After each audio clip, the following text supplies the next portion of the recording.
Доброе утро. Good morning. Although I'm not sure that you can call a morning good when it starts with discussions of inter-budgetary relations. Well, basically, I think you should. So this is the voice from the regions. So I would like to ask you to provide a list of the heads of financial regions that said that they should, because I'm not sure they're happy with their financial policy. Oh, well, dear friends, I would like to greet all of you here, to welcome all of you here in the Moscow Financial Forum. It has already become a good tradition. We have a place where we can once a year publicly, or as socialists say when they do their polling, without thinking about the aftermath, we can tell what we are concerned about. So, this morning, the people who are here in this audience, just think about it. We're discussing the financial forum. We're sitting on this podium or on a panel. No. I just would like to remind you all of you, people who work on the real panel, working out in the street should behave. Otherwise, you will not be able to earn a penny. So I think we should be getting prepared for a very serious, very interesting discussions. We're going to discuss the ways for development. But I would like to start with extending my thanks to the Minister of Finance, who actually did not want to create this panel, but they did. And the Moscow administration supported them. In a way, this was kind of a crazy idea. And now, my main task is not to stand of the way of those who are sitting on this podium. Would like to help them to bring their message home, because inter-budgetary relations are a problem which you can discuss for hours on end. We have just 1.5 hours. 1.5 hours. So, as we all know, in Russia, all discussions boil down to discussing two questions: who's to blame and what is to be done. But since question number one, who's to blame, takes all the time, we have no time left to discuss what is to be done. So I suggest that we skip the first part, which was planned, and would not discuss who's to blame, and we'll start discussing what is to be done. Oleg, do you mind? No?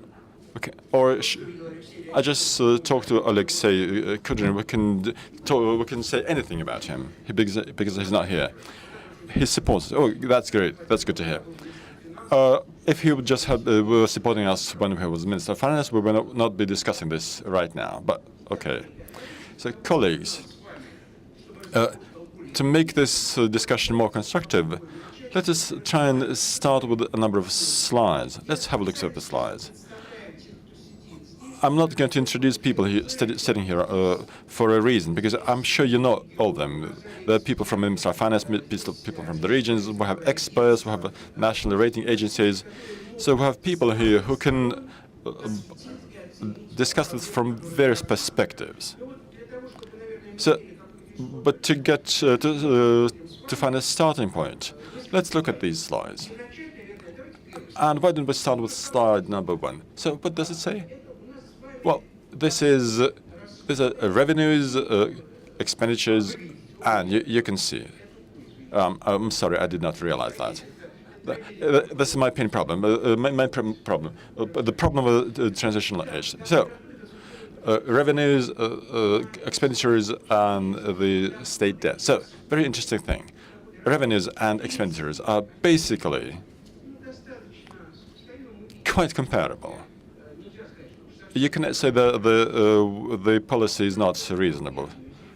But let's look at this upper green line. This is the debt. So, with this relatively comparable revenues and expenditure, how come we have this great debt?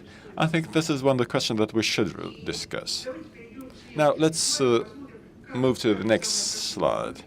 Let's look at how this looks for the federal budget for the Russian Federation. Now, the revenues and the expenditure of the federal budget and the state debt, the national debt. The picture looks totally different. Totally different. Well, clearly, liabilities are different, so are the sources. But it seems to me that we cannot consider problems of the regional budgets without considering the problem of the federal budget, because they are interrelated.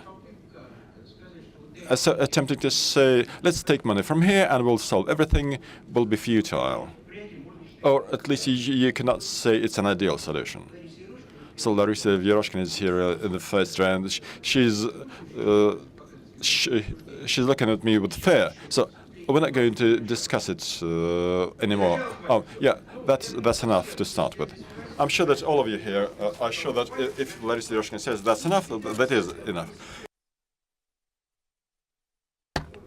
So let us now try and discuss this. I'll start with asking my first question. The first question to the governors. So it consists of two parts. In your opinion, what's the financial status of your region in very broad terms? We don't have anybody here from the law enforcement agencies. You don't have to provide, you don't have to confess everything.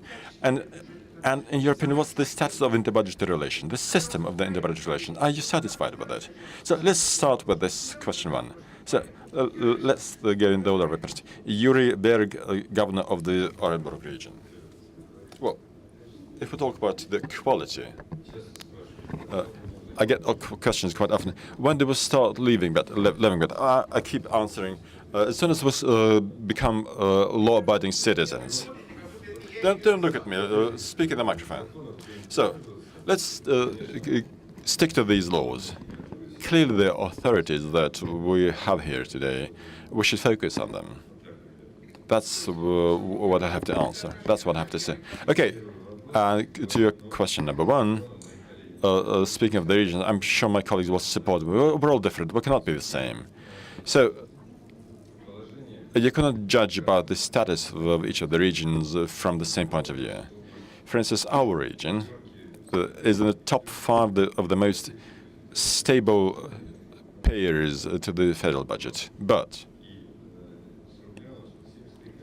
73 kopecks from every ruble are paid to the federal budget. Clearly, we, as anybody else, would like to keep more. And talking about our situation, well, I think that we're quite stable. Okay, everything's okay, everything's fine, right? Everything's fine. Right. Nikolai Lubimov, interim governor of the Ryazan region. I'm sure you will learn more about him in the very near future. I don't have to introduce Yuri Berg from Ryazan. So, in your opinion, what's the status? Thank you, Andrei. The status of the financial sphere, in my opinion, is quite stable. Whereas the status of inter-budgetary relation, we're in a bottleneck. And a bottleneck which is hard to break. These are the ropes that are hard to cut, because at the moment most regions are discouraged with these inter-budgetary relations, because they asked me to give a very brief answer, so that is my brief answer. I'm sure we will have various assessments and proposals as to what you can do to help regions get out of this bottleneck, so that they don't break free, but they will have enough perspective to hope for a bright future. Well, the Ryazan region is not trying to break free. Well, we're quite stable. Thank you. That's enough. Viktor Tolkonsky, governor of the Krasnoyarsk region. Are you stable too? Well, let me put it like this. our region has a huge economy, so we have a growing budget, both in terms of revenues but also in terms of expenditure. And from that perspective, I don't have particular doubts as to whether we will remain stable. In the past 2 years, we have increased our revenues by 43 billion rubles. In the 6 years, we have to increase by 100 billion rubles, or to double it. So in this respect, we have no doubt whatever that we will remain stable, although our debt is quite high. It's 50% of the owned revenues, and it keeps growing too. In the past years, it's been growing owing to the budget. We don't use any borrowings, but we use internal subventions as well. So about 8 billion or 8 to 9 billion keep growing every year. So one of our tasks is to improve our inter-budgetary relation, and we need to decide here to reduce the internal debt, because it affects the entire quality of the economic and inter-budgetary policy. But for all the balance of the balancing of the budget, cannot say that everything's fine, everything's perfect. I'm sure that all my colleagues will say that even if we're keeping our budget in balance, still there's some hidden budget deficits still. You have extremely low investment programs, for instance. Next year, for instance, we're going to find ourselves in a more difficult condition, because we had a slight pause for 2.5 years in terms of public sector salaries, because the healthcare sector is very sensitive in this respect, and so are other public sectors. And our current budget is going to grow seriously as well. And we will not be able to grow. We will even have to reduce. Victor, I'm sorry, you started to answer all the questions which did not ask. Yeah, okay, I'm done. As regards the quality of inter-budgetary relations, please take my word for it. It's a night and day. I will not focus on particular details right now, because you're professionals, you know these nuances much better than I do. I'm sure we're going to discuss it today. But the fact that they're predictable, that today I don't have to wake up in the morning and think about what the main fund is going to do, what I'm going to receive, what I'm not going to receive. There's a budget, and I'm sure about something which I am going to receive. I'm sorry I have to interrupt you. We don't want to reduce it to discussing a well-doing region. Correct me if I'm wrong. You have been getting 9 billion rubles of a budgetary loan for 3 years now. Or take the Oromog region. They have been receiving 2 billion budgetary loans for the past 3 years. So your estimate of stability slightly differs from that Yuri gave us. Well, what I'm trying to say is that this is predictable. This is normal. I keep always saying that if you don't consider the nuances, that we should increase the overall pie which we're going to share. We have to increase our taxation potential. We need to do some amendments in taxation laws to increase the consolidated budget of the country. We need to do. Yuri, you're going to tell us right now what you need to do, and they will steal my bread. No, this is not the right thing to do. No. Then Tolkonsky tell us what we need to do, and then everybody will leave the room. No, you should not do this. Please leave something to Sergei. Moscow does not receive anything here. Actually, Natalia, what is your opinion about the state of the city budget? Because we keep sharing all the time. We keep sharing the Moscow budget and the federal budget. So when I hear that the pie needs to grow, I think that your pie should grow too, so that we could chip off it from now and then. And in your opinion, what's the state of the inter-budgetary relations, although you have nothing to do with it? Well, in terms of the city budget, I have 3 statements. One, our budget is clearly quite stable. The state debt of the Moscow budget reduced to 1/10 of what it used to be in 2010. Two, It's quite well balanced in terms of its structure. I'm not talking about the balance between the revenues and the expenditure. It's about the internal structure of the budget. We need to have a good balance between the development and the investment programs. At the moment, we have about 36% of the budget falling on investments. And we do this at the account of reducing other and miscellaneous expenditure. In terms of revenues, it keeps growing, although the trends don't show one more thing, the inflation rate. Unfortunately, all the revenues of the entities of federation lag behind the inflation rate. At least that's what the graph says. So right now, we need to be able to predict what we do with the budgetary policy in the future. As regards the relations with the federal budget and the interbudgetary transfers, we do, in fact, we don't, in fact, receive anything. But there's another point I'd like to raise here.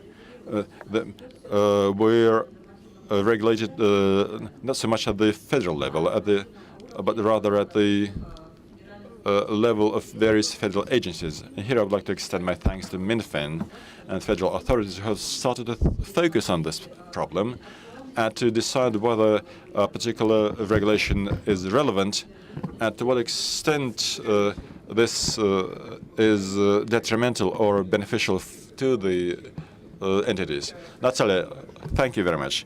Do I understand you correctly? There's no money, but Moscow still keeps hanging on, right? As regards the MinFin, we're not discussing it, but we would like to thank the MinFin. Okay, thank you very much.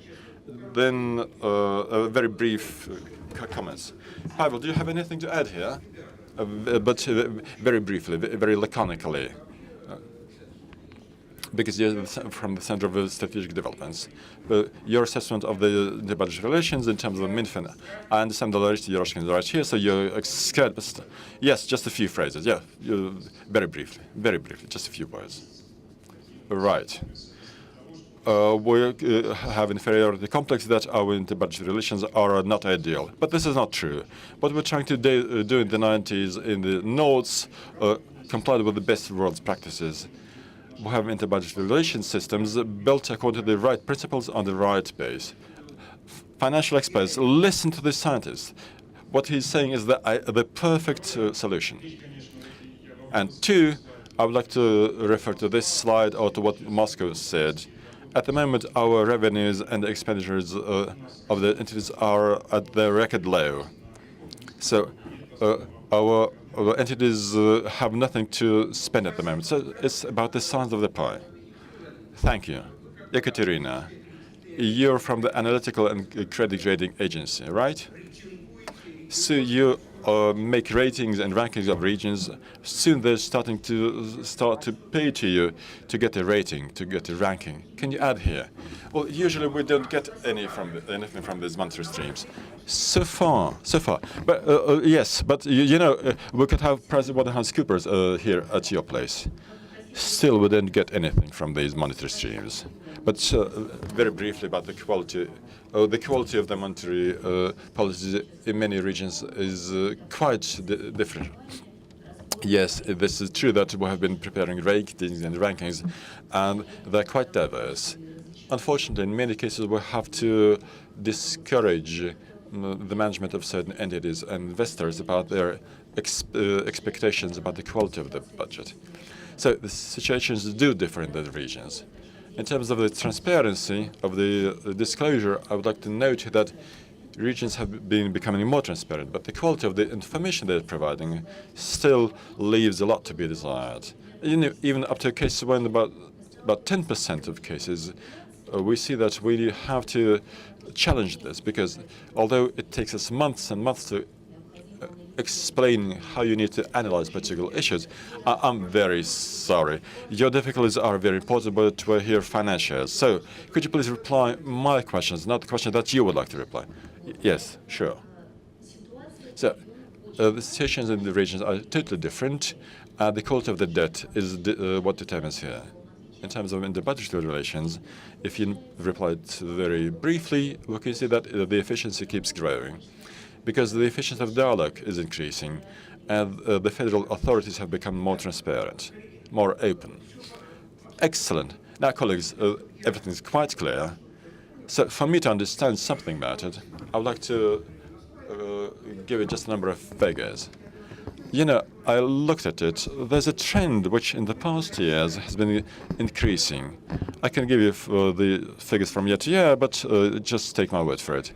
But interestingly, if we look at the revenues, at the budgetary plans, the plans of the entities that they prepared for 2018, that we consider as at February 1st, 2018, the plan is 9 trillion rubles. But if we look at August the 1st, that we will see that at the moment the figure is 10.89 trillion rubles. So we consider, in reality, we have an increase of almost 660 billion rubles more than the budget, the regions planned. So, was this in professional planning, or did they underestimate this to get better figures? Yuri. So I'm going to say that we are all different, and so the main taxpayer in our country, in our region, is the Rosneft company. So the price for oil is good or just nothing good at all. So it is our region where 22 million of tons of oil produced and big number of gas. We have different kinds of metallurgy there, but we do depend on the price of oil. So those who work in oil industry and with the oil industry, they do understand that. So they forecast how it is going to develop in the further. So it is difficult to forecast at all. And 2/3 of the budget, the taxed revenue. So it's clear you cannot have these very precise forecasts. It is duly connected with the volatility on gas, natural gas and oil market. So, Nikolas, what I'm going to say, first of all, we do depend on Rosneft in particular regard. It is one of the biggest taxpayer in our region, and the volatility on the market does depend on us, influence us. So I think that we should be conservative by planning the budget, as we base on the most moderate forecast. And this forecast, in terms of the moderate ones, provided by our taxpayers. So the merit is that sometimes we get additional revenues from terms of the subsidies and incentives from the federal budget. So it means that the revenues are increasing. So when it comes to the compliance with the budget plan is quite appropriate. That's why the Minister of Finance, your Minister of Finance, is going to be awarded within the forum. But I forced you to do that, actually. So it's clear. Thank you very much for your presentation. So Viktor Ivanovich, what are you going to say? You know, we don't have these extra compliance with the revenues when it comes to the precise professional forecast. We have quite huge task in terms of the increase in revenue and increase in the economy. So we have really large beacon, and we comply. I would put it simple. So we have very high dynamics forecasted, and so the Minister of Finance has a forecast. I add up to. So you support the previous. The special national economy agency which used to exist in the USSR. Natalia Ivanovna, what I'm going to say, we have some growth and exceeding growth. So based on the focus of the federal authorities first, and then secondly, we have some reserves in order to balance in terms of some unexpected decision both on federal and regional levels. So you somehow stipulate and expect, you know, these acts of God sometimes are in place when it comes to the percentage on the profit. I think that a smooth shift. Natalia Alexeyevna just shifted us to Mr. Gornin, who is going to be responsible for everything. So could you do it just subsequently? So the first question, how do you estimate the today's situation in the current regional budgets? And secondly, how do you assess the quality of today's the system of interbudgetary relationships? It is quite stable. And the third question is, I'd like to know that it is interesting that the figures provided by the Ministry of Finance in the forecast, they were fair. But it was not true for the regional figures. So what are you going to develop on that? Good afternoon, dear colleagues. First of all, I would like to congratulate all the present here on the professional holiday. We have almost a jubilee. So, Andrei Mikhailovich, I would like to express my gratitude to you. It's going to be our closing speech. I do understand. You remember that the Minister of Finance ordered, we have champagne sparkling. It's congratulating on the Day of the Financial Workers. So I'd like to thank you for the traditions, and you're a perfect moderator for this platform. So thank you very much. So dear colleagues, in fact, talking about inter-budgetary relationship in general, of course, I'm going to touch upon the main areas which are to be discussed today. We should understand that talking about the interbudgetary relations, we should clearly understand this statement that the strong regions, the strong Russia, and the approach to interbudgetary relationships should be based on the compromise, finding the balance to give impetus to the regions for the economic development, for the economic growth. And at the same time, we should understand that the main task of the interbudgetary relationship is the function for convergence. So for all the citizens in the same conditions get the same municipal and state services. These two differently directed tasks should be tackled within the complex of this interbudgetary relationship. So the search for this balance should be affected not only within this financial period but in forthcoming years. So that's why we gather here in order to find this golden medium to solve this issue. So Andrei Mikhailovich, you were right when you said that we cannot say about the future if we do not elaborate on the past, and without a hindsight to the budget situation. I can express real gratitude to the heads of the financial authority, the financial management, the state municipal in our regions, which for the second year in a row, regardless of such external shocks connected with the economic processes, are quite stable in terms of the compliance with the budget. The budget characterizing the budget of 2017, that the budgets in most regions are quite complied stably. So the regions and on the recommendation of the Minister of Finance were quite cautious when they planned the budget for 2017-2018. So undoubtedly the conservative approach which used in many regions of the Russian Federation is quite welcomed by the Minister of Finance, and the result shows that in most regions of the Russian Federation the revenue part is exceeded.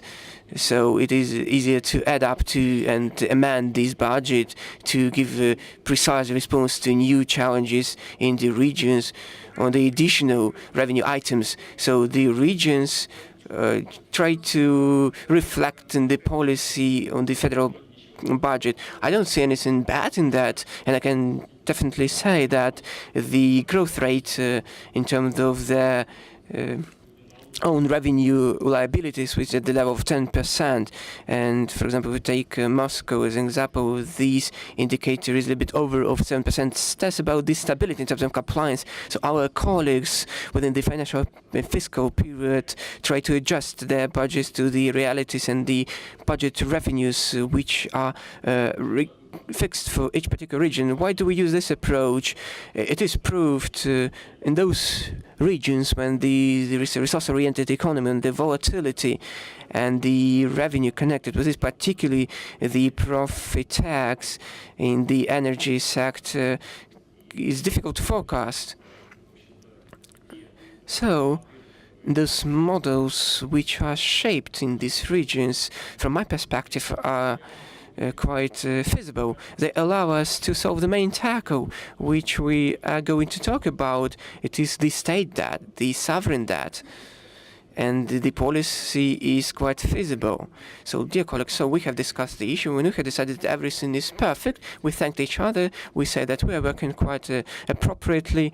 The only one thing we should mention when we talk about figures, if not take Moscow into account, I cannot understand why we should keep on saying that we should take a look at the Russian Federation, but we do not take Moscow economy into account. They're supposed to be financial problems, which I'm not going to look into. Okay, let it be so.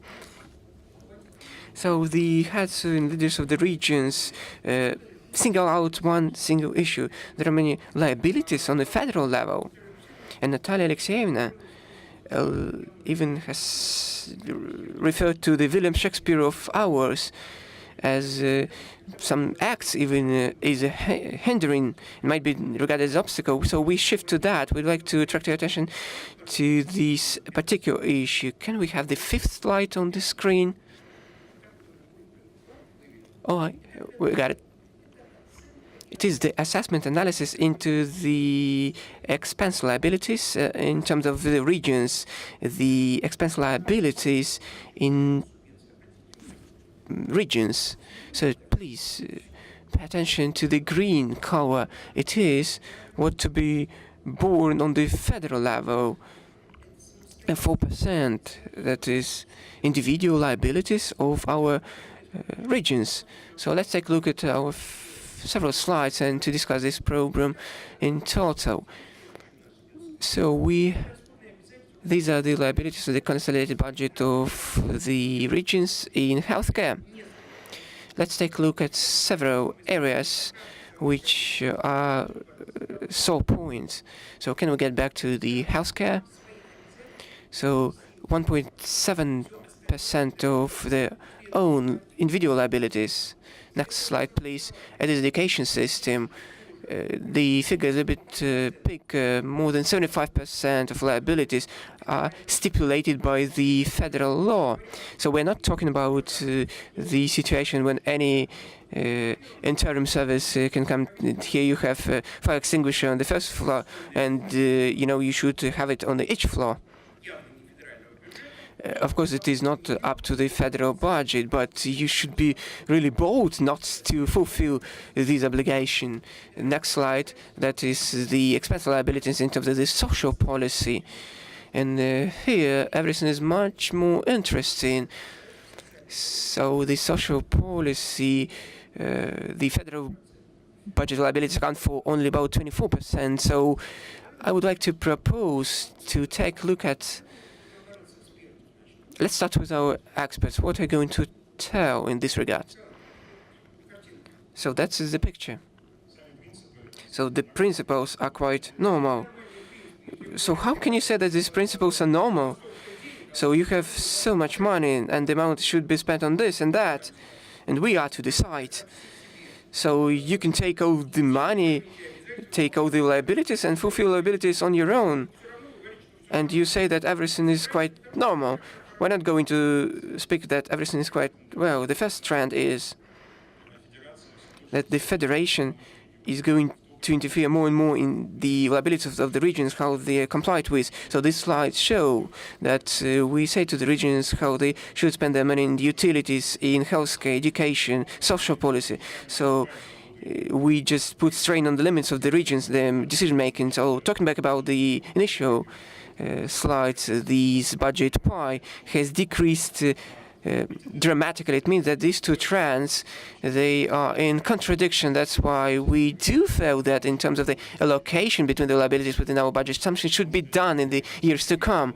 Either we give the same guidelines to the regions who are quite different, and it does require money to fulfill. If you don't provide money, so provide the freedom in terms of their fulfillment of liabilities, the regions are going to find loopholes to comply with the federal standards in schools, either money or schools. So let's specify here the regions are going to try to find the space for maneuver, either money or more freedom. It's quite understandable, this the relation between the federation and the regions. So what about the people who live there? Do they have something to do with this? So the healthcare issue is what the medical services people should get. And we're always discussing that on the level who is going to pay for that, but not the quality of service they get. Okay, this I don't have the answer to this question. So we move to the region's governors. No, it is not fair to start with Alexander. Let's start with Moscow, not Alexander. What would you say in this regard? Because you were the first to talk about this. So firstly, there is an issue connected as over-regulation, but with this fact that in all these areas we have the regulation in terms of the current expenses without any money reserves for different advancement perspectives. So we have the case of the disbalance connected with the situation in terms of the infrastructure. The area hasn't been developed quite properly, and on the other hand, the current expenses are increasing. That is the first issue, which should be tackled quite seriously from our perspective. And the second point, that all the subject regions are different in terms of the social policy. In Moscow, we have an absolutely different situation. We have about 45% of all regulated of the major figure. If we take a look into account the federal acts, the acts of the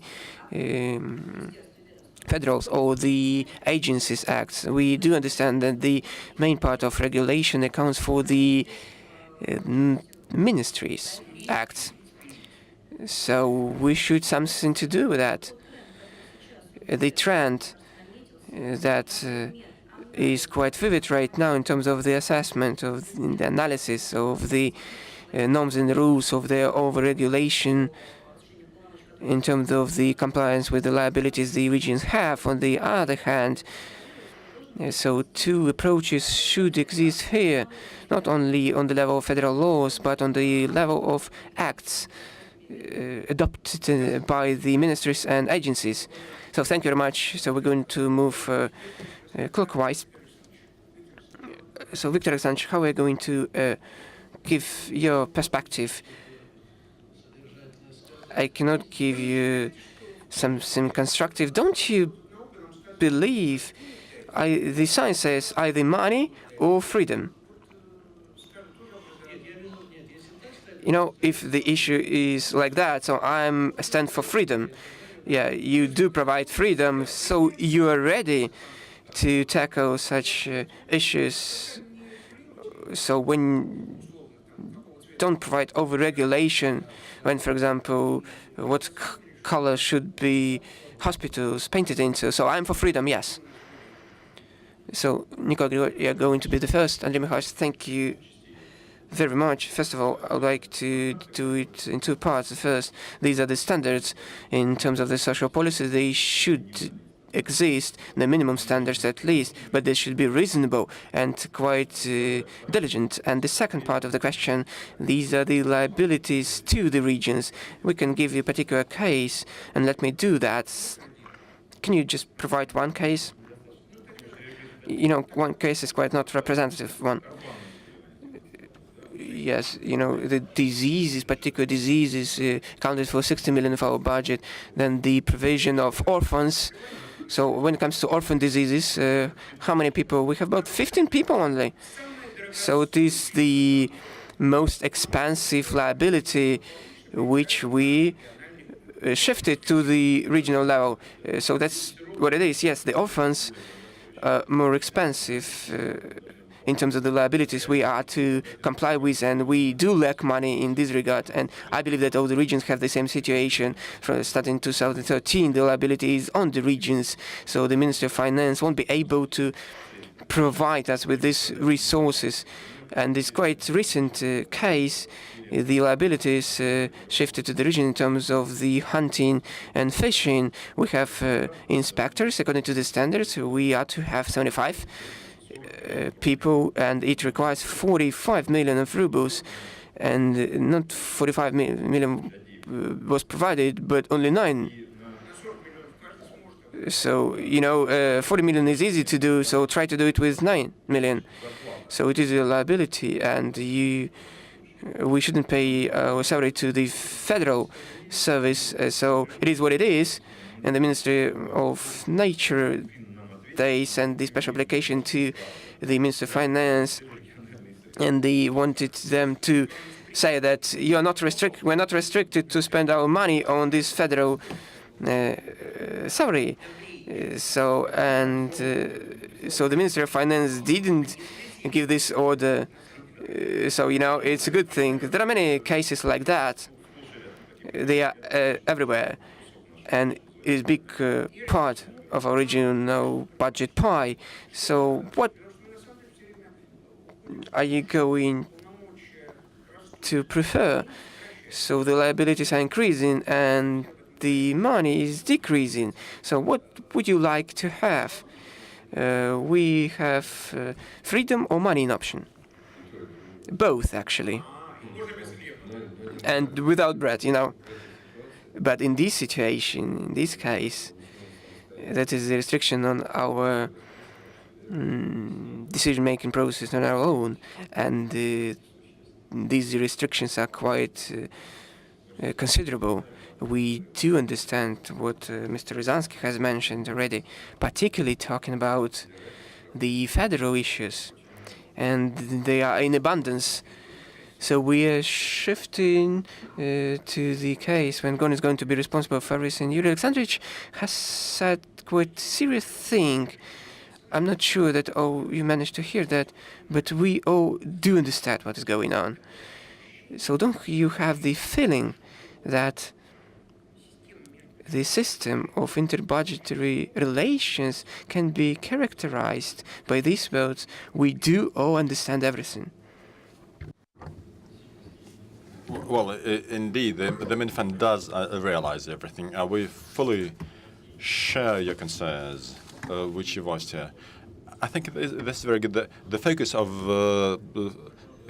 attention on interbudgetary relations includes not only interbudgetary transfers, the rhetoric, the methodology, the principles, the conditions for providing them, but we also touch upon issues related to the authority. Not only, I'm going to interrupt you. I'm sorry. We're not here an international conference. We didn't have ambassadors here that we can hurt. I realize that there are things which Minfund cannot say, but since Minfund is always left holding the baby, we're discussing now the problems of ministers and agencies, right? So, the Dmitry Kozak's committee started to work finally. We need to identify how much an authority costs. Then we will have a number of issues. Look, I'm not going to ask you how much an authority is, because you don't know, and you will not answer because you do not know. Even the Minfund does not know how much a federal authority costs, right? That's right. Then, since we don't know how much an authority costs, even at the federal level, how do we plan our monetary activities? Then let's consolidate everything at the federal level. And any sandbox in the courtyard in the remote town will be financed out of the federal budget, and they will plan. They build a sandbox, and I'm sure that Yuri Berg will keep it under control. The sandbox will be built, and he will report. We have received the money, we have invested it, and everything is fine. Shall we take this way? You're quite right. The Minister of Finance, for the first time in the past years, and it started last year, so we raised this issue about providing us an inventory of all the liabilities. Okay, you're raising this issue, but they're going to put it down. Now, all the colleagues know very well, because we should be talking about making regions more independent. We should develop the federalistic principle. To start with the taxation law, we need to provide more rights, more authorities. We need to make regions become more independent, both in terms of their own independence, but also in terms of the joint work.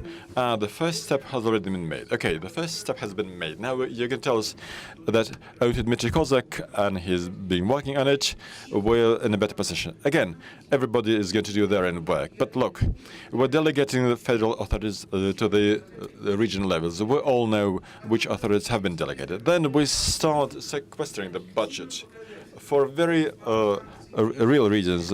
All prices are down, we have sanctions, etc., etc. And then you first delegate authorities and then you start sequestering the budget. Now let's count how much sequesters we have had.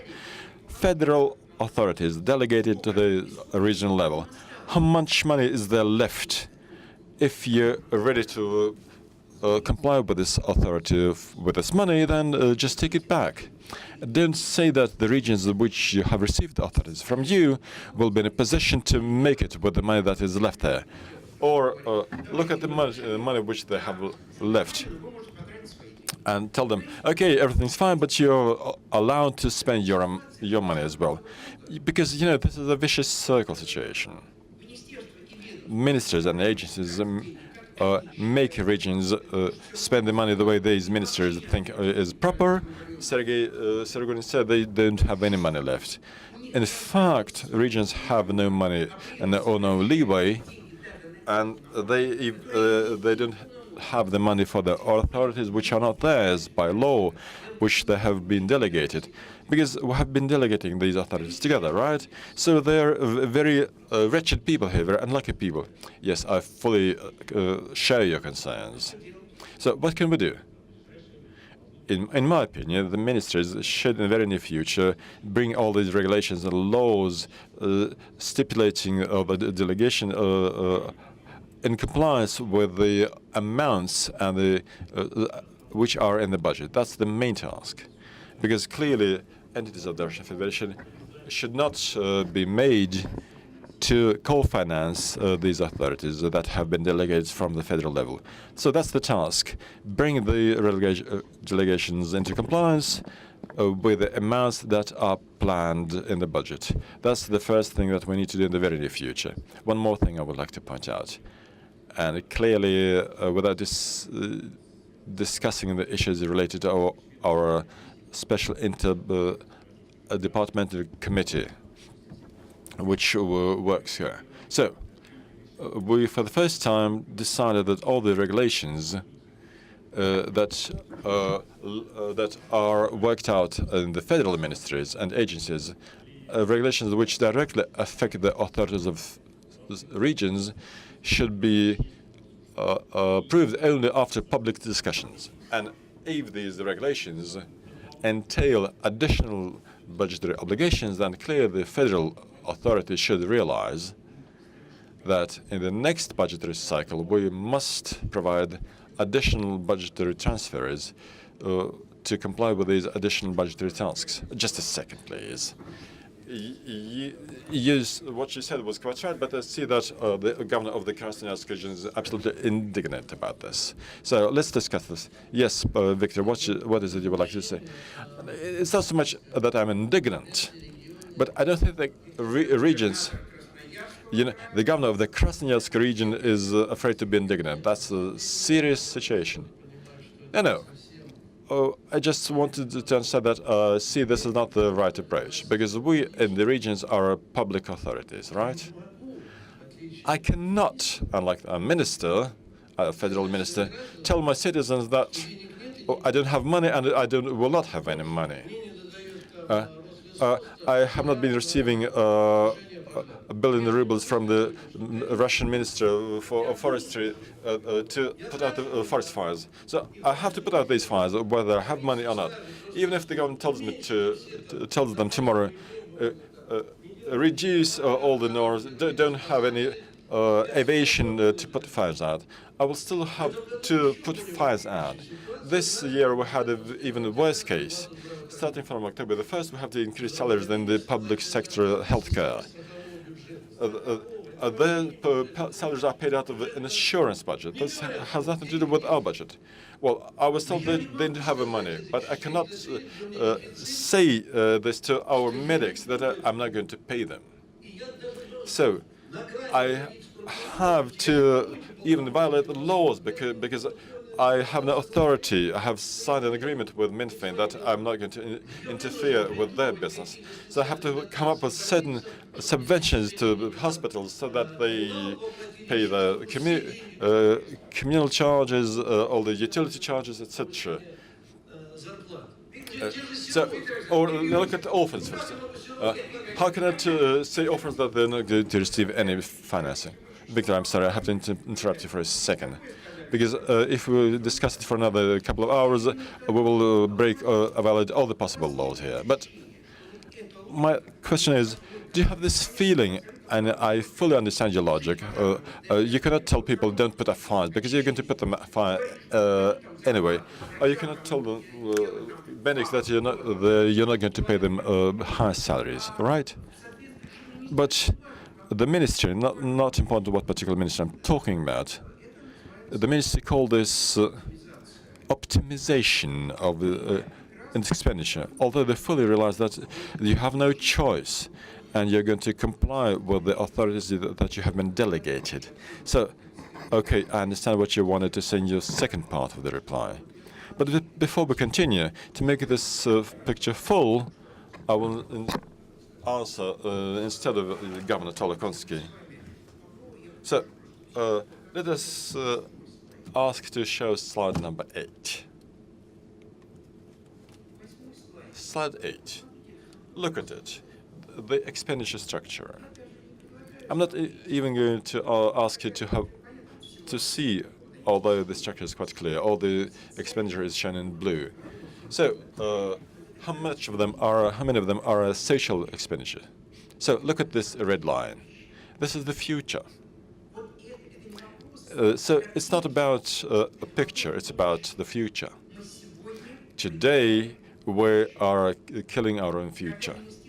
And when ministers and agencies carry out policies like this, they make regions to kill the future of the people who live there. I think we have had enough of this slide. And now, actually, this is not provided by Minfin. And now, to avoid the feeling that we're saying things which are pleasing to the Minfin's ears, has everybody memorized this red line? And now let's look at slide number 2. Yes, please show slide number 2. Yes, that's right.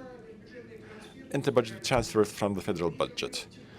If we look at them according to current prices, but basically, the aid has been provided at the same level. But if we turn this page over, and if we look at it in terms of prices of 2010, these are the inter-budgeted transfers. So this is the trend. And what we get here, and this is a question to you, Leonid. So the idea is as follows. We bundle regions with lots of authorities. We cut the money which we have provided for these authorities. We overregulate the authorities, which are the authorities of the regions. And ideally, regions should be able to make independent solutions. In particular cases, regions should be in a position to discuss what pill should be prescribed to a patient, right? Well, at the same time, the real aid has been going down. So, how do we deal with this? Because I know how much Minfin has been working with. Dmitry Kozak's panel has been working to provide funds. So, in your opinion, what is the way out of this predicament? Well, this is the reality. I can only say this is the fact. The structure of the expenditure of the Russian Federation regions, in particular after years 2012-2013, has been warped and has changed for the worse. Clearly, in most regions, we have been observing, in particular segments, aiming the financial investment expenditure. So it has been going down. The reason is quite clear. Because their own revenue base has been decreasing. The taxation base has been shrinking in the past 4 financial periods. It has been lagging behind from the growth rate of the expenditure. It has been behind the tasks that the federal and the regional authorities have been performing. This is a fact. Now, what is to be done? Well, clearly, in the near future, if you consider the trends and the approaches, the macro forecast that the federal budget has been preparing, we will hardly be able to increase inter-budget transfers from the federal level. This is the real fact. This is the ability of federal budget. So we're not to discuss who's to blame. We're going to discuss what is to be done. We need to provide more freedom to the governors. Clearly, the MINFIN supports the idea that the structure of the inter-budget transfers should be expanded. We should increase the share of subventions which will help us to equalize the playing field. Okay, while we're at it, we can see this slide. It's just an illustration. That's right. You can see on this slide that starting from 2005, the share of transfers that have no target has been going down. This is explained by the ideology, the reason that we should provide more freedom to the entities of the Russian Federation. Governors and the municipalities should discuss themselves what are their priorities in budgetary financing. So that's the main task for the coming future. Furthermore, we should also be discussing that we should increase the predictability of the inter-budgetary transfers. In this respect, we have been doing major steps too. We all know that this year, for the first time ever, with the support from the governing parliament, in the very beginning of the financial period, we distributed all the inter-budgetary transfers. And now governors, in the very beginning of the financial period, know their capacity, know what they can count on. Yeah, I'm sorry to interrupt you. This is the slide which shows the subsidies that the Russian Federation regions have been receiving. Now, we have been working together with the Minister of Finance and with all the regions, and the regions were saying that one of the biggest problems that they're facing is that when the budget is being prepared, no regions have clear information as to what aid or not, or what funds for authorities they're going to receive from the federal budget. Leonid, am I right? Do you have any comments on this? Yuri, yes. Am I right? Yes, you're quite right. When are you going to adopt your budget? Yes, we all know. We all know this very tough. We're now working on the budget. But when are you going to receive figures from the federal budget? We have already. But what do we have? Okay. So great, you know everything already about your future, right? Then Leonid, when Leonid was saying that they were working with support from the federal parliament, I've always thought that the budget is adopted on December the 1st. If we know everything, then why did we just skip this senseless activity, this adoption of federal budget? So let's do. Now, could you please answer my question? So when are you going to prepare the budget? Well, we're working on the budget right now. So you all know what you're going to receive from the federal budget. Well, the federal ministers are discussing the budget. If we knew about the highest amounts, then this would be the result of our joint effort. Well, yeah, I quite agree with you. It's better to be rich and healthy than to be poor and sick.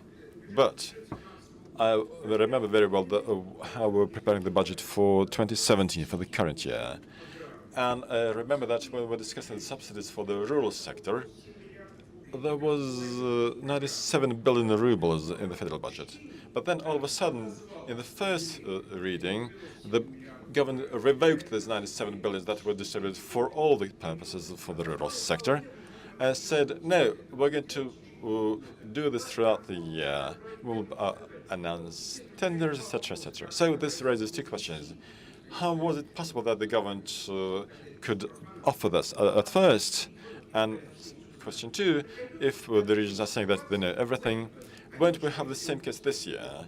I think that the ministers have already told them what amounts they can expect. The president and the prime minister have already decided what they're going to receive. It's all nice and dandy, and then the budget will not have these figures.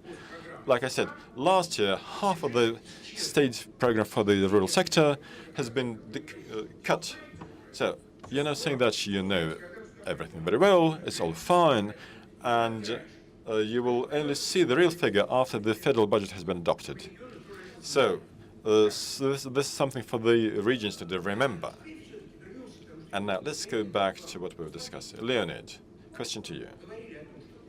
We were saying that it is extremely important that when the budget is being prepared, the regions should understand what they're going to receive in the real fact. So, this distribution should be fixed in the law on the budget. But if we look at what they did, what we have been doing in the year 2017, you can see that keeps figures like growing.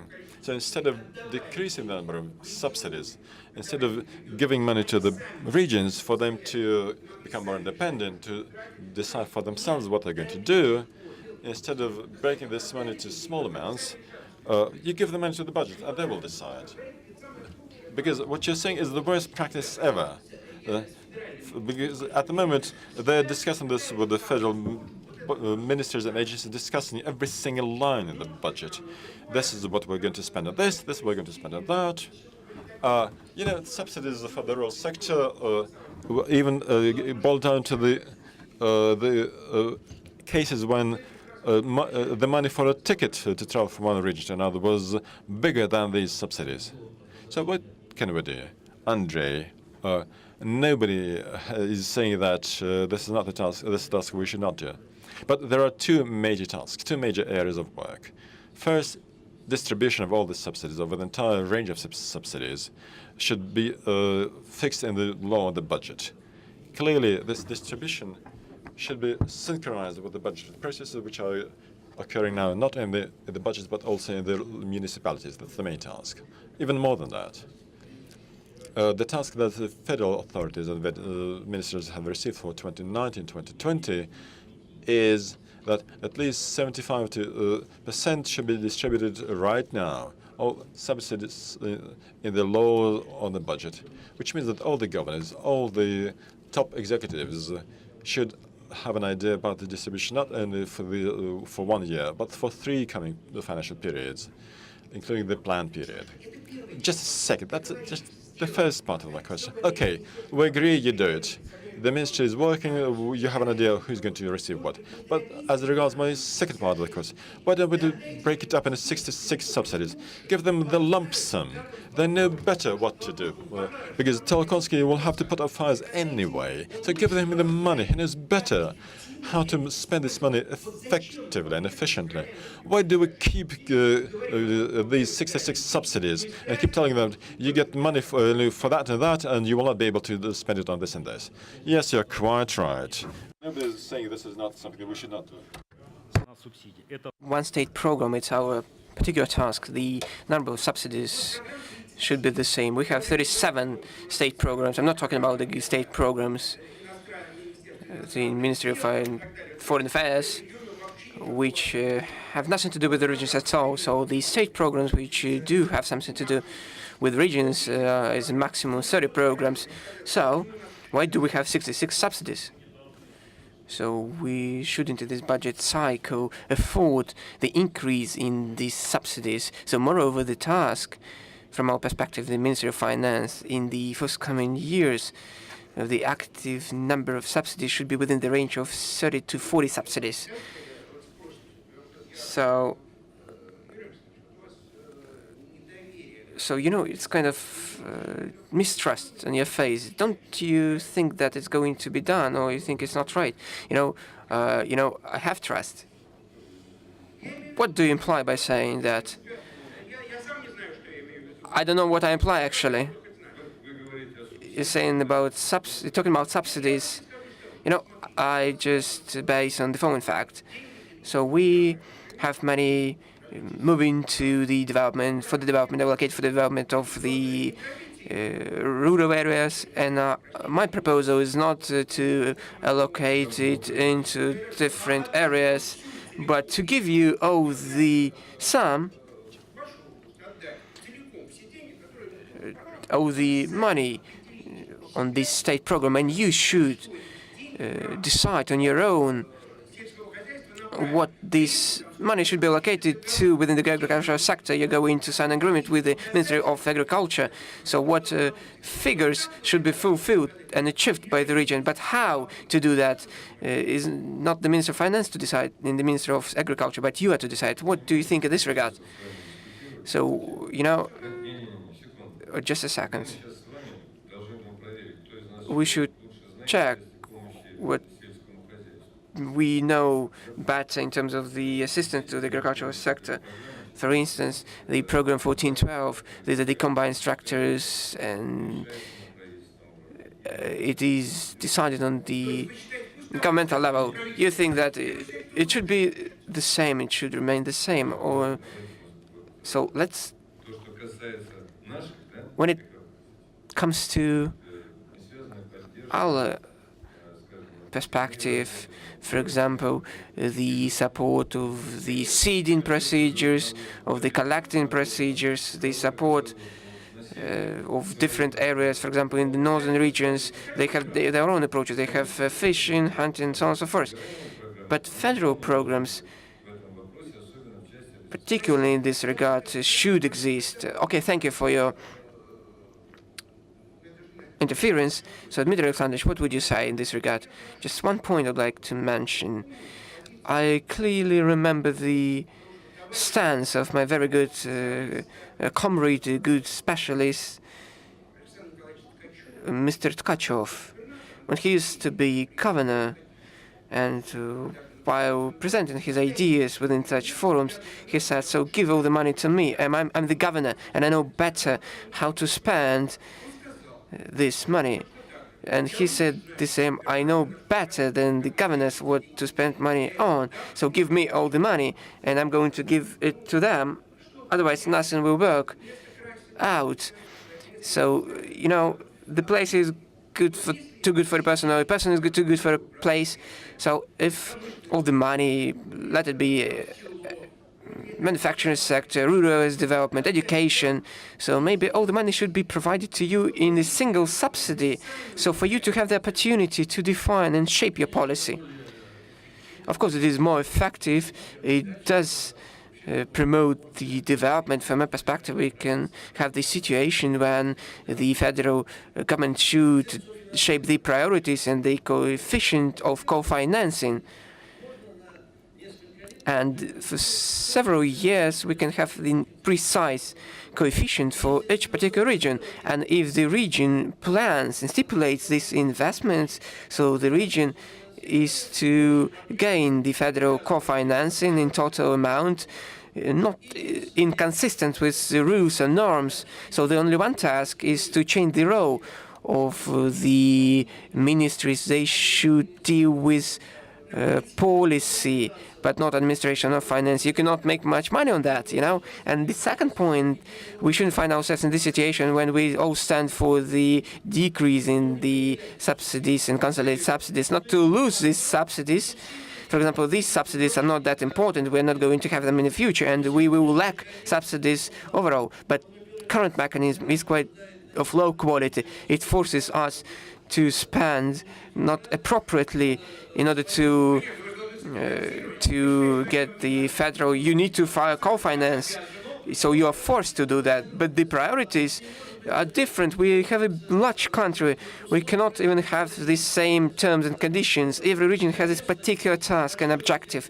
So the result of efficiency is in shifting most subsidies to interbudgetary relations, agreeing that this is the way I'm going to spend this money on, and the Ministry of Finance should be the consolidator of such resources.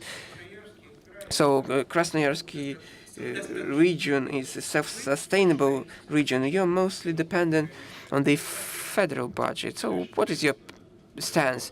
So I'll be very brief. Every federal target program stipulates the target outcome. So the region should come up with the idea that I'm ready to provide this result if you give me this amount of money. Of course, it should be calculated. So the responsibility for the result and for the outcome, that's what we are going to bear. So we are to define, to plan this result. And without defining points allocate these subsidies, 1 or 2, 3, if it's a target program. So that should be our incentive. We should be responsible for the outcome when we are ready for that. You are not dependent on the federal budget. I'm really happy about that. And you can act as an independent expert. So what would you say? What is better? It seems to me that every region is specific.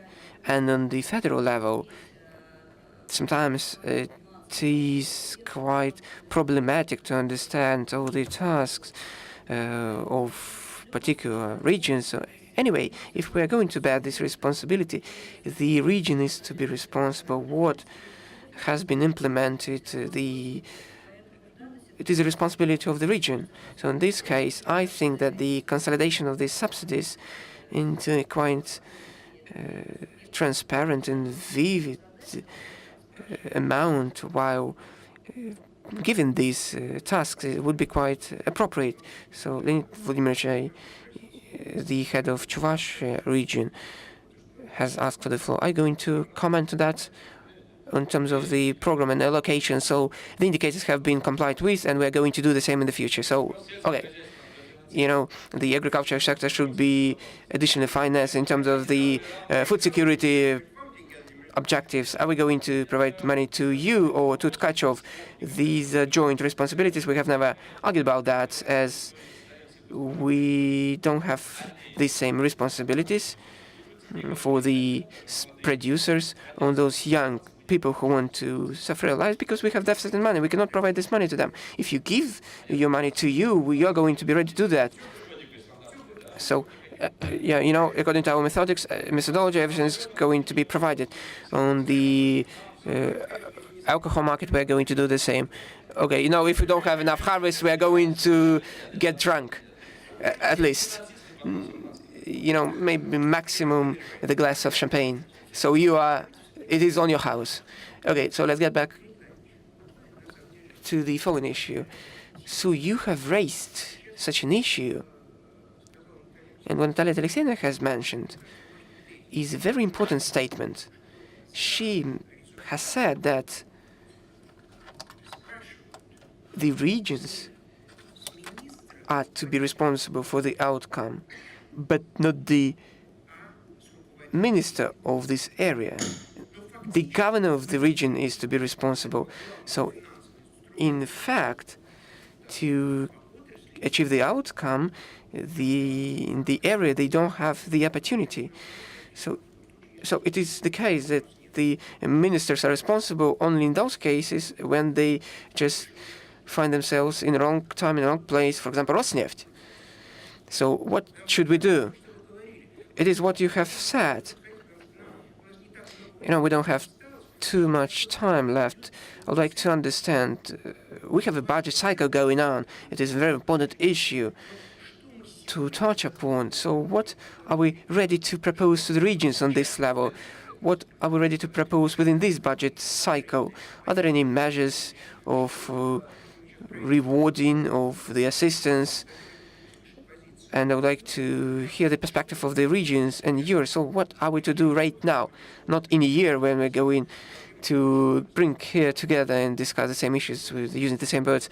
I share the stance of our governors, the regions of the Russian Federation, and the branch policy, regardless of the area, should be regulated not through the subsidies but target long-term indicators. We should understand that the increase in self-realization and self-sustainability, and within this process we increase the responsibility level, and we should, and those who these liabilities are should be responsible for that, and we should move in the direction of the decrease, undoubted decrease in the number of subsidies.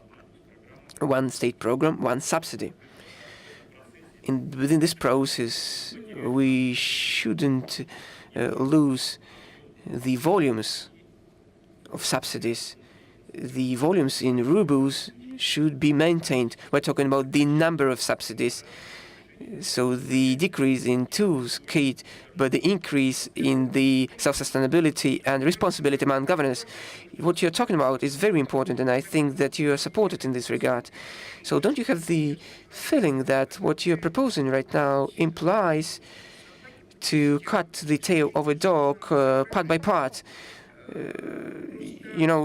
being guided by humanitarian principles?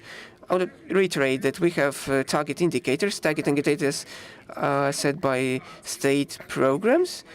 We have 37 programs and a huge number of these indicators. So I have the perspective that it is for the obstacle to check compliance with these numbers. So here we don't have the responsibility of ministries, but the responsibility of the Minister of Finance, as it was the idea shared. So I'm trying to search for the word, Nadezhda Alexeyevna, which was lobbied and pushed in the Minister of Finance. I would say that it is the idea of the Minister of Finance, and frankly speaking, I have always touched upon that the state programs are necessary for the Minister of Finance to put an end on these useless and unreasonable debates. So, but within these years, the state programs demonstrated their full inefficiency and incapability with the assistance of the state program to solve these issues when we talk about the compliance with the indicators. Maybe we shouldn't say that we should comply with indicators. The state programs are inefficient mechanisms. They should eliminate them. And the Prime Minister said that let's take some priority projects and not set in the Constitution as, it is state education is the task for Constitution, but not for education state program. So we have the state program for education. Are we not going to pay salary to the teacher? It is a constitutional function. State programs do not exist. It is just the trying to show that you're doing something, but you're not doing at all. And we try to connect the result achievement with these indicators. So maybe the Minister of Finance, which initiated these state programs, should come up with the idea that we should comply with the proposal of the Prime Minister within this cycle, and we should say that there are some priorities, there are priority projects, and we know the issues are in place. So every governor should say that these are our priorities, that, this, and that. And that's what has been mentioned already quite reasonably, the relations between the ministries and the regions, what indicators should be complied with, should provide that money by the federal budget and to take them to account for the result, but not for the purpose. You can of course put behind jails our governors and take to responsibility the following governors, but it was not the point. Of course, in the near future, maybe within the next budget cycle, we should maybe revise and reconvert the approaches which are stipulated in this state program. It is not important how this program is called, either a priority project. So we should base on real, reasonable indicators for our regions. The main blueprint for the regions are those target indicators which are stated in a particular agreement where there is a responsibility of a governor for this compliance. It is the relation between the Minister of Finance with the regions. So it occurs that the regions say, we're not to blame, it is the Ministry of Finance to blame. So everyone keeps on saying about the same. So you take us account for the result. But the minister should be responsible for the policy making. And these results are stipulated but not by these policy makers, but in agreements which you sign with the regions. So you are to be responsible for everything. So we have the person to blame, you are to blame. So I'm going to share this responsibility as the agreement has an area-oriented essence based on those state programs, on other rules and norms within the ministries and agencies. So we can say that it is very important to talk not about the form in the interbudgetary transfers, but to fine-tune those indicators and target indicators which should be complied with by a particular region, but they're still stipulated by the Ministry of Finance, but by the region. So the agreement should stipulate the indicators for the rural areas, but it is, it is a little bit not reasonable. Could you assist us in this in terms of particular who to blame? I can insist. In every region, one person is to blame, the governor. And the population, when it comes to federal, municipal, regional budgets, when the situation concerned the fire, we should remember that we do work and live in one state. We work for the sake of people and for the people, and to do everything to avoid these differences and not to search for those who are to blame. So, this issue, we should, invite the law enforcement agencies, and then our discussion can be consistent and constructive. So we should shift to the final question, what can be done right now. But before that, I'd like to listen to the stance of Pavel Anatolich. What can you advise us in this regard? Additional measures.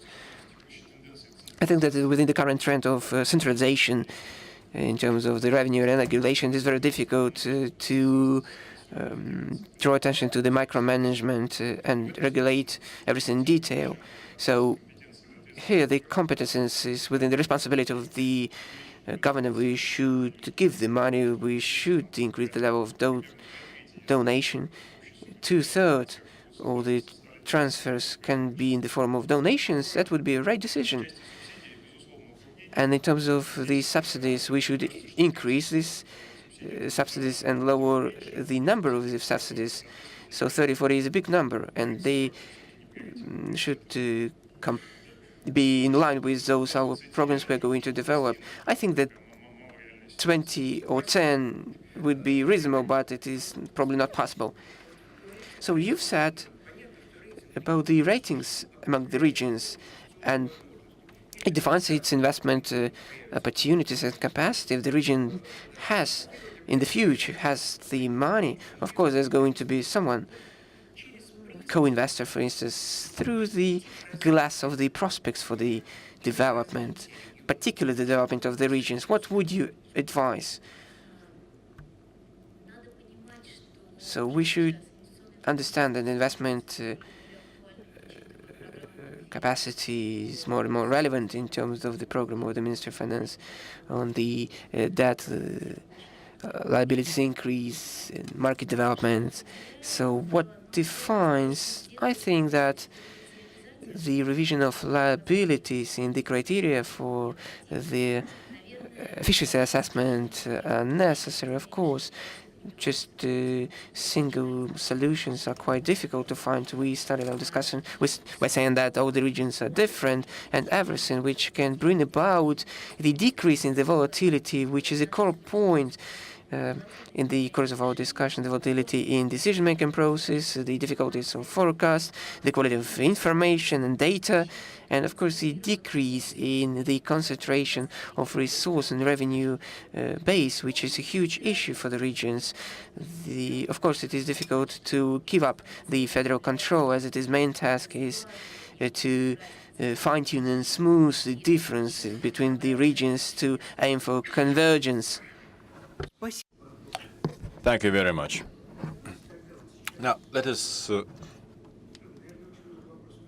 I think there are lots of questions that we could discuss. Leonid, please. What would, in your opinion, be the steps that you could do right now? So we have this 3-year budget. I'm sure there will be some amendments to the budget for 2017. We can do something in 2017 for the regions to get prepared better for entering next year. So, in your opinion, what could you tell us right now? You could tell us, this is what we're going to have, this, and that, and we're going to consider this, and that. Thank you.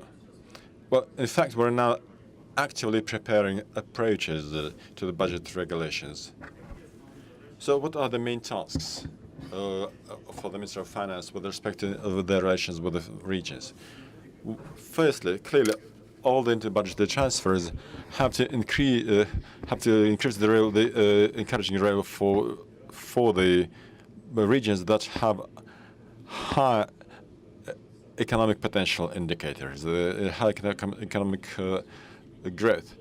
Those regions that have high investment attractiveness have been demonstrating economic success. These regions will be getting our support by grants and subsidies. That's one. Two, we should set our tools in such a way so the regions which have been exercising successful financial policy should be getting our support. If we look at the subsidies for budget capacity, if we look at the methodology that we're going to use to distribute grants, 20 billion rubles from the same fund, and I'd like to underline here that this is absolutely unprecedented. So we're going to work on this methodology, and we're going to reinforce the indicators that will estimate the reasonable debt policy.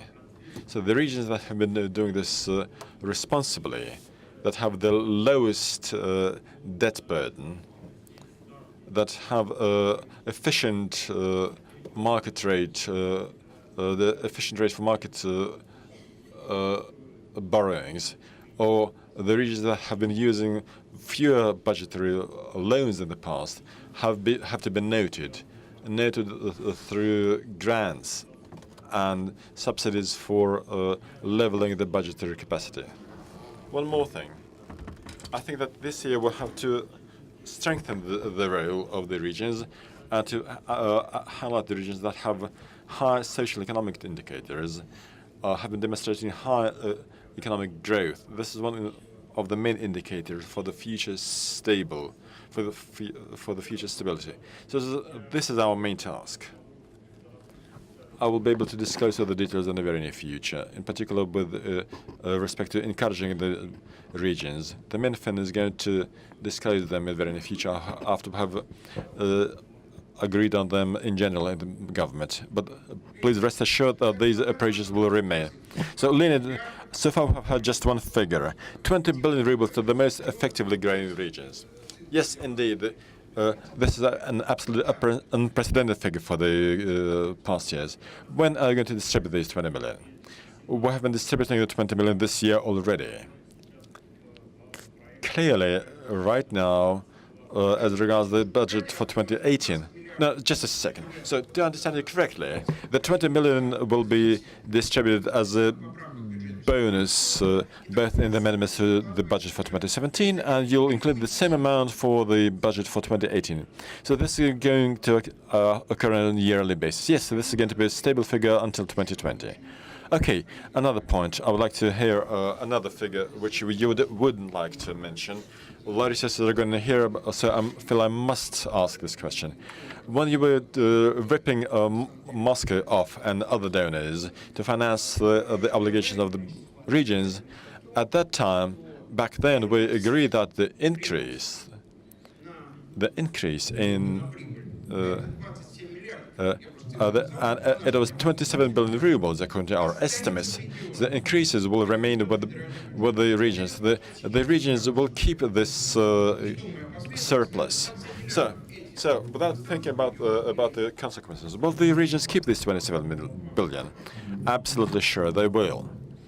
The Minister of Finance has provided for this in the amendments for 2017. The Minister of Finance will return this 27 million to the regions. And this is not all. We will include in the budget for 2018 this amount so that the regions that have increased their revenues from the income tax will be able to keep this money. This will encourage the regions of the Russian Federation that have been performing in a stable manner. Okay, and a third question that I feel I must ask. So will you continue robbing the donors? No, this is not clear. This is not robbing. This is expropriation. Because we're now in year 2017, and I can say that my colleague, former Deputy Lockhart, when he hears 27, he has one system of feelings. I have different feelings. So, will you continue robbing the donors? Because Larissa Sargon is sitting here and listening to how they're going to increase the amount of the second pie which they're going to share. So you are going to continue. All right. That's well. All I want to say that the regions that are worried about the centralization of the revenue tax can have a pause. We're not going to make any new decisions on further centralization in 2017. So, colleagues, thank you. But still, I feel I must ask colleagues from the regions. Is there anything you would like to add to this excellent program? Nikolai. Yes, Andrei, thank you. There's one thing we failed to mention. We mentioned the two keys rule, but our party, when it was running the elections, running for elections, it proposed this two keys rule. Okay, but still, to us this means 1.2 billion rubles of budget shortage. Okay, could you please show the slide? Yes. So we should think about it. Furthermore, we should have a development budget. I think we should adjust this anti-debt approach, because we will not be able to increase our potential. We will not be able to use this encouraging money, because we will need to create an infrastructure for that, and we have no authority to do so. Thank you. Victor, anything you have to add? I'm ready to support the MINFIN in their efforts they have been undertaking. And I support the proposal that my colleague Lyubimov has made. We do need to be more decisive about cancelling these tax incentives. We shouldn't be afraid of this. Because, you know, it's like a snowball. Where there are no incentives, still we keep 100% government statutes asking for incentives. Otherwise, they're not going to work with us. So this should be changed fundamentally. There should not be any incentives on regional taxes at the federal level, because it's a hidden budget sequestration. I've been giving my money to the federal budget a lot in any way. I don't want to share my money with the Rosneft or Transneft. One more thing I would like to raise here. We have been having this very fruitful dialogue. Why don't we organize it more than once a year? Because budgetary policy is such an important such an important item. There are lots of questions which we have not touched upon today. I'm sure if we meet more often, we will be able to find solutions to increase our common pie. Yuri, I fully agree with my colleagues. And if we have more time to discuss it next time, like we did it yesterday, then we will be able to discuss it in greater details. Okay, Natalia, you were told that actually you have nothing to say other than thank you. Yes, thank you very much. That's one. And two, main task for this year is to remain stable and to keep what we have already, because any decisions that are made will definitely change the existing balance. And again, which will mean that we will decrease our investment activities. And any investment rubles will generate at least 3 rubles of private investments. So, which means that in total we will be able to replenish the budget, various funds, etc. We will observe some development. If we don't do that, we will have to share, we'll take money from development activities. Colleagues, thank you. You see, I've been keeping silent for the entire session, so I will take some time to summarize this. I think that the first thing I would like to focus on is that there are lots of problems. So there's a reason that, so this is the reason why the heads of the regions keep saying that we have not much time to discuss this problem. So, to me, it is very important that only the MINFIN so far has said it is ready in reality to discuss the issues that we have, that we're facing. So when we're saying that let's meet more than once a year, I think that similar discussions should take place in all the agencies and ministries with respect to their respective tasks, instead of shifting this burden to the federal budget and saying that there's a lot we want to do, but we don't have money. Because quite often it boils to the fact that they have not been given money. But if we have a face-to-face dialogue, if we look everybody in the eyes, and if we say honestly, we disagree with you on this and that, so this is something we need. And again, I would like to express my thanks to the organizers of the Financial Forum, who once a year give us an opportunity to discuss the problems that do concern our regions. Because we all know how much our president has been focusing on this, and the head of our government. There have been so many meetings when these problems were raised at that high level and decisions were made.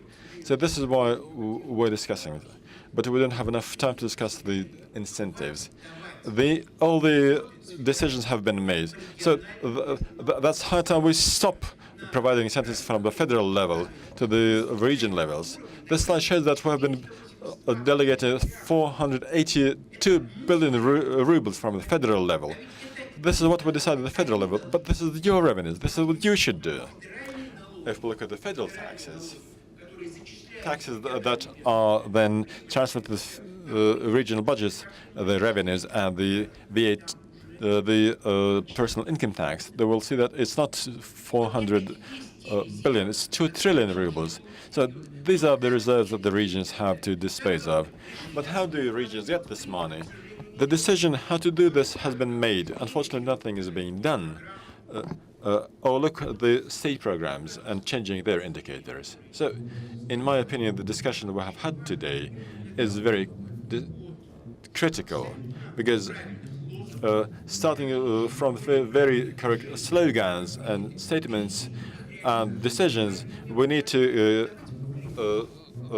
start working. So let us vow altogether that whatever happens to us, whatever our fate sends us, we will meet here every year on the same day, same hour, here in the Financial Forum, and at least the first 10 minutes of the session we will discuss not the problem that we're facing, but what has been done on the proposals and decisions that were made here in this hall. Maybe in this case, implementing these problems will become more realistic. I thank you very much for tolerating me. Thank you.